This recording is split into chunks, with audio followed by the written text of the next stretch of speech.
We like found all of the stuff, so that's one of my favorites. And this is my favorite part. Even the roles weren't really defined. It was like, okay, there's the storage unit. Let's get our shit. I like to believe that Darren was the getaway car. I was crowd control.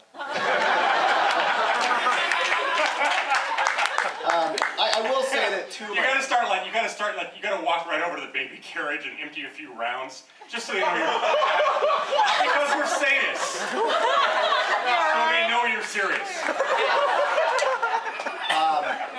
We got some cool stuff though. I mean, we were able to get the entire grave robber outfit and Repo Man outfit and some other stuff, but so there was some good at the end of that story. Guys, we're going to be here for another 15 or so minutes answering questions if you guys have any. So if you have any questions for us about Devil's Carnival, about Repo, about future projects, about anything you want to ask, raise your hand and let's get to it. We're going to start right there. Are we ever going to see the stage play in New York? Yeah.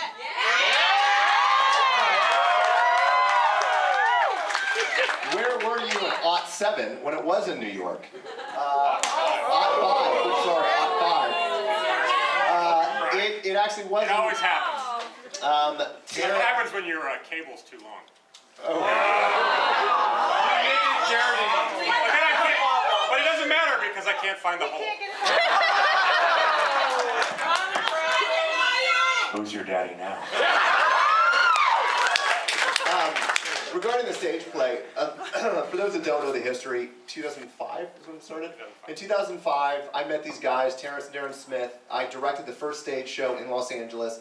After I left to go do Saw 2, the stage play went on to a kind of bigger, more professional venue, and then again it went on a third time under Terrance. Terrance directed it out here in New York. So at the it was 2005 in New York, so it was 2002 when we began the full stage production journey, and I think it was 2000 when we began this sort of weird performance art thing, which eventually evolved into Repo, the stage play, which eventually evolved into the thing that you guys enjoy.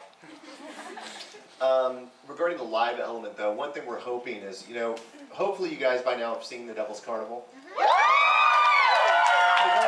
For those that don't know, the Devil's Carnival is Terrance, myself, and co-composer Star Hendelman's kind of follow-up to Repo, set in a carnival in hell. We are in the middle right now of doing part 2 and 3. When we're going out on the road, one of the ideas is the next time, the road show is going to be much different than we've ever done before, and hopefully we'll have a lot more live elements to it to make it more of a performance art piece outside of just a screening. So you guys should come and check that out. Over here, yes. Okay, so I heard this rumor, about the background, the story, that whole thing. Can we turn the speakers off and let's do this old school style? You can project. Let's just kill all the speakers. Kill the home. Oh, we're not. Okay. So go ahead, while he's killing speakers, go ahead and ask your Yeah, question. just turn all the sound off. Just all the sound off. Your beautiful voices killed the speakers. So this reminds me, a few years ago, well, that was like half. It's still buzzing, but that's just So, almost there. I was actually in New Jersey. Wow!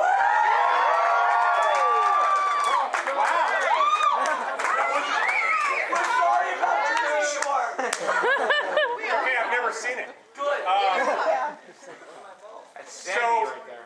I was in a hotel room, intoxicated with a few Repo fans. It was Peter, Paul, and Peter.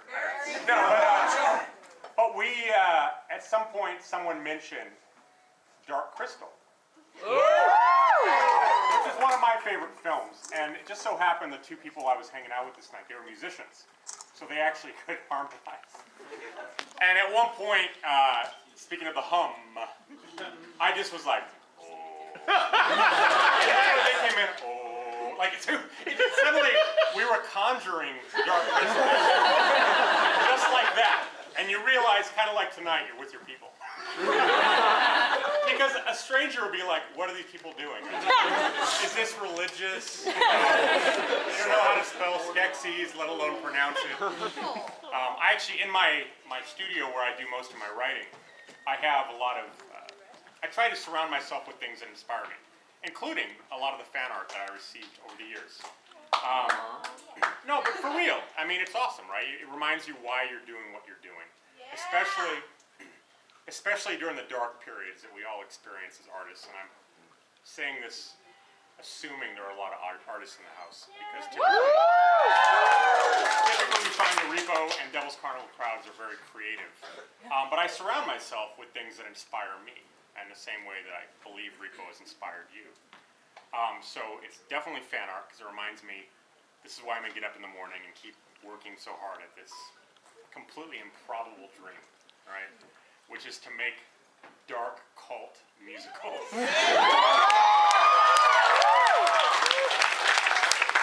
But amongst all those artifacts of what we're all passionate about, I have things like other works that inspired me as a kid, and Dark Crystal is definitely one of them.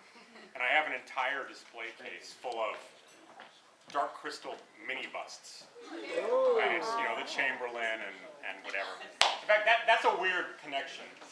Irrelevant in some ways, but I'm going to share it because it's been 5 years, right?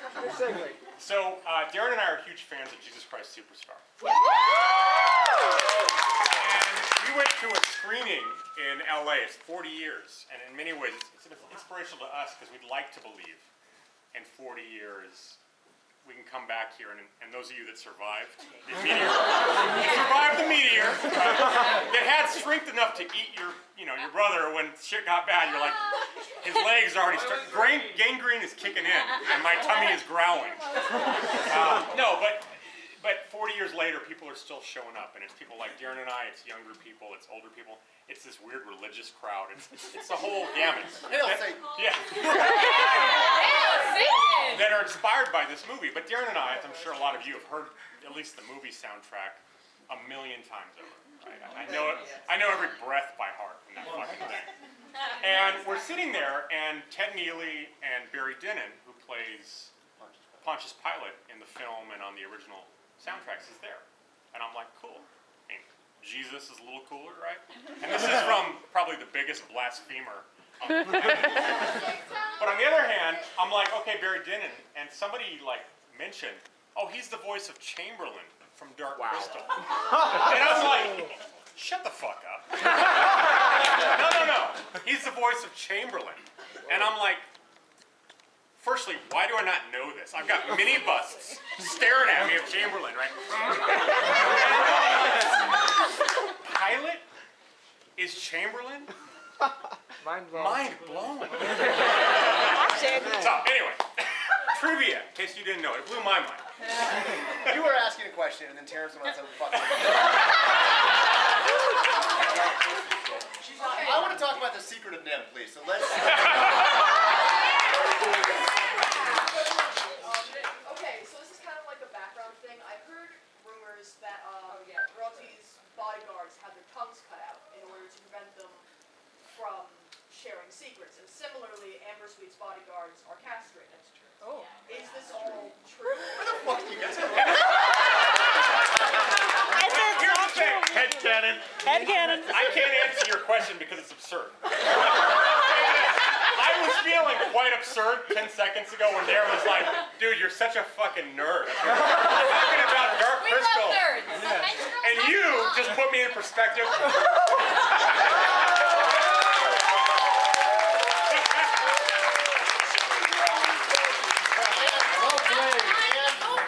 And the answer is yes. Right here. Hi. Hi. I was just wondering about Devil's Carnival 2 and 3, if you can give us any insight into what to expect, if there's any new stuff. Fucking pure awesomeness.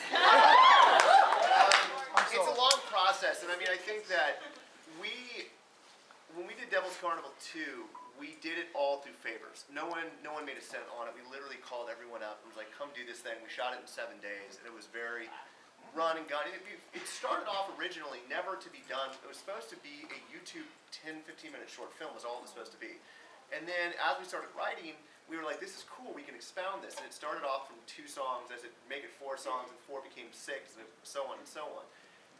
And so that's what happened with Devil's Carnival 1. On Devil's Carnival 2, it's a much different beast. It's a full feature. It's not a 60-minute thing, it's a 2-hour movie. Yeah!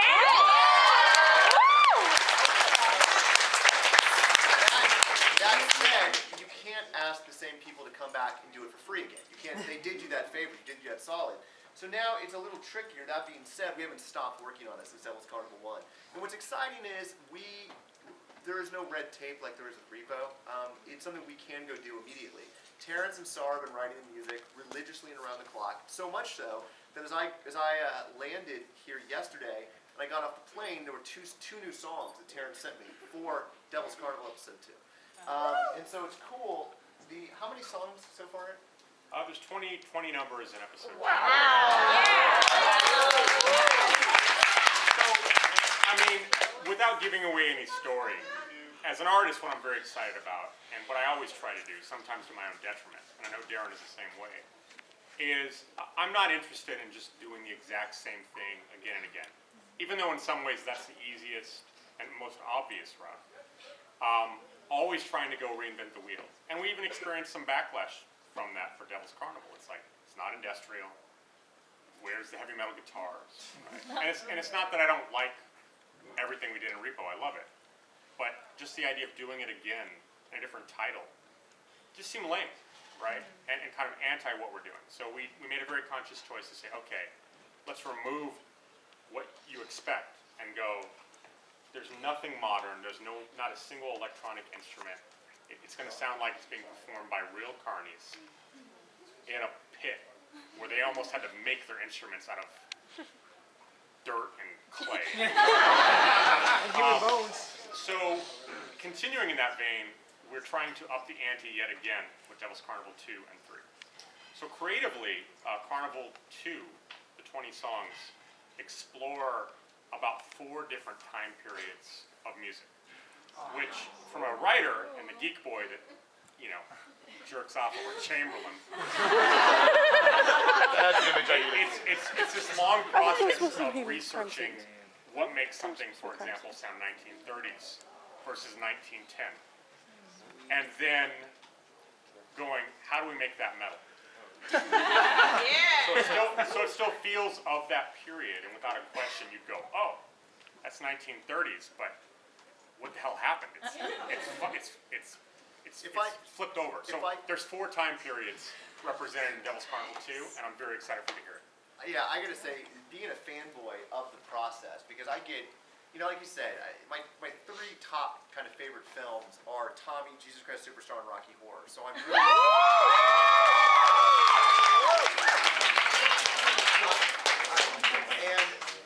So I'm a huge musical nut, and so when I heard these scratch tracks, it is so different. It is, I think the music for episode 3 is as different from Repo is to Devil's Carnival. Devil's Carnival 2 and 1 are completely different. I mean, it has that same, it's from the same family, but it's so unique and different. I think you guys are going to be excited when you hear it. There's some surprises in part 2. That's all we're going to say. Do 2 more questions. We'll do 3 more questions. One right here. Okay, so Terrance, I met you like 4 years ago in Chicago. But anyways, I couldn't talk to you, but I'm going to do it now. So, okay, what the hell is don't poop in my pool? Yeah. You know what I'm talking about. What is that supposed to be? Don't Poop in My Pool is a song from the original Repo stage play. Yeah. Someone got drunk and shat in my pool. Yeah. Well, I mean, I think the original idea was kind of like you don't shit in your own backyard. That sort of concept, which is to say, if you can shit anywhere, right? But if you shit in my backyard and I catch you, you put me in a position where I have to fuck you up. And so when Repo Man is singing, basically, if you poop in my pool, how can you not expect this to happen? And so obviously it's comedic, but I think, it's been a while. It was in reference to the idea that Repo Man's been doing all this work for Gene Co. Immoral activity, shown his loyalty, and then suddenly they're fucking with his daughter? Like, I think you should understand, that's fucking off limits. And if you poop in my pool... Yeah. Yes. I want to say you guys are fucking awesome. Thank you.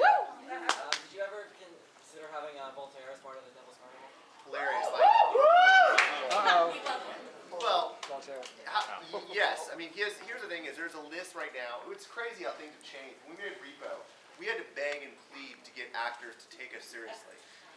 And we luckily in the very end got who we wanted, but just to even get to that point was a really hard uphill battle. It was a lot easier when it became time for Devil's Carnival because we had done Repo, people knew who we were, and it was a lot easier to pick up the phone. And there's a list of names of people. We literally have a list of people that we want to work with, people that we admire, we respect. And Voltaire's name came out even back in Repo days. Yeah. And he's one of those people. And we'll never put anyone in the movie unless they're right for that. And I think that's why Paris Hilton works in this, but doesn't work in other things you go off and do, because she was right for this movie. And I think that is what we're going to do, is when we find somebody who's right for the movie, we'll put them in it. We have this huge list of names, and that is one of the people on the list of names. Good job, guys. And That's really look good. I think part of what we try to do, and I hope we're successful, is never give you what you expect. Because on some level, and I don't mean this in a disparaging way, but Voltaire's kind of obvious. So how do you, for what we're doing, so if you're going to do that, how do you make it where fans of both what we're doing and what he does, or anybody, any artist that we're approaching, that you go, I love them for what they do, and then when you see them in something like this, you're like, wow, I didn't know they could do that. You do something completely Yeah. different with Voltaire. You don't make him play Voltaire. He doesn't do that. He comes in and does something completely 180 degrees different, and that's what makes it cool. Because he's an artist. That's what makes him cool. So have him be an artist, not be Voltaire. And I think that's one of the... It's a trick, but absolutely. I mean, it's the cool thing now. It's never easy to make a film. It's a lot of work. It requires raising a lot of money, and a lot of things that have nothing to do with the creative process, which is its own very difficult and taxing process. But the cool thing now is with what we have done and what you guys have shown, which is that there at least are people that are interested in what we're doing, and hopefully we'll continue to do work that doesn't let you down. And that's very important to me and Darren as artists to go, wow, somehow we've earned your, I don't know a better word, I'm going to say respect. Admiration.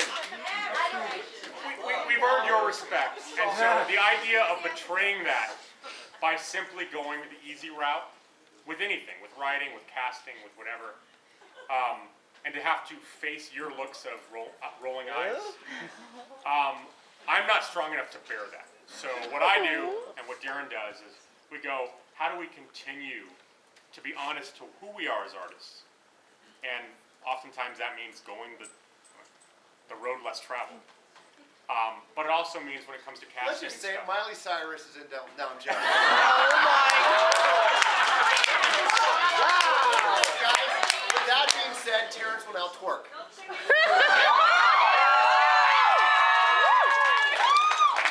all I'll say about the twerking nonsense is, as an ass man, I'm so offended now that it's become this mainstream thing, which in many ways has ruined something that was kind of like, anyway, that's a tangent we don't need to go down. Yes, we're going to do these last two questions. Do you now? Start right there. Terrance, you know how sexy of a motherfucker you are. Thank you. Any continuity between the Devil's Carnival and Repo? Like, are we gonna get a tour of like Nathan, Hell or Heaven? That'd be really cool. Put the idea out there. Yeah, I mean, it's something we've talked about. I mean, when you have two cool universes, I think what makes Repo so cool, what makes Devil's Carnival so cool, is there are places that you want to go to and visit. You want to go there and you want to live. That's why I think Brazil is so cool, the movie Brazil. Or Blade Runner is so cool. It's you want to go and exist in those places. And I think that you have two really cool universes that are unique. With that being said, doing a crossover kind of thing, I think that's what you're asking, that's like jumping the shark. It's like Saw 19, Jigsaw versus Leprechaun.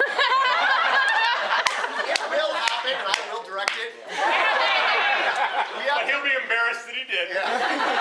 So I think we have cool things planned for both franchises. We do have things planned for Repo. It's exciting. That is a very long process. That is a very it's you're walking landmines. We will get blown up numerous times. Yeah. But there are things that we've been talking about that we are going to try to do. So there's that, and there are very cool things definitely for Devil's Carnival. So hopefully, for now, just watch them both, and then at some point on when we both jump the shark in 20 years from now, we will figure some way to do that. Last question. Yes. Alright, so first of all, I love your guys' work, you guys are amazing. A quick comment, I think an interesting little partnership for you guys would maybe be with Tom Waits and something, he's very musical. Also, huge fan. Okay, I will tell you, because we never ever told this story, I will tell you a story that I've not talked about. I had a 90-minute conversation with Tom Waits about Repo. It was the craziest and... You even understand what he was saying? I was going to try to do his voice, but I can't do it. So I got his cell phone number through a very shady... My agency represented him, and I was at my agent's office one time, and I went to the client database, and I found his cell phone number. And I called him, and he talked to me. And he talked to me for about 90 minutes, and it was the coolest, craziest, awesomest phone call that I think I've ever had. But it was very obvious about right off the bat that he wouldn't be right at that time for Repo. He had very, very specific things of what he was referencing. Like he would reference a musical called Pennies from Heaven. And it was very specific what he was talking about. There were very, very specific ideas. And it was about as far off what we were trying to do as possible. And so instead of burning that bridge with him and pissing him off there, I'm going to wait and piss him off later on something like this. So that being said, yes, both of us love him. We're huge Tom Waits fans. Huge Tom Waits fans. He is someone, I mean, there's a group of people that Terrance and I, every single time, we try to get. That's the Dresden Dolls. That's Tom Waits. There's a group of people that we continually go for. It's hard though, when you go to someone like Tom Waits who's so specific, he's created a brand. He's created such an iconic brand of what he sounds like. That would be the equivalent of someone coming to Terrance and I saying, hey, will you guys do this musical that we wrote? It's like we have a very specific style, and we don't want to betray that style. I think Tom Waits kind of feels the same way on his thing. Talented artist, I'm a huge fan of his, both as an actor and musician, storyteller, but that's a long shot right now. Guys, thank you so much for coming out.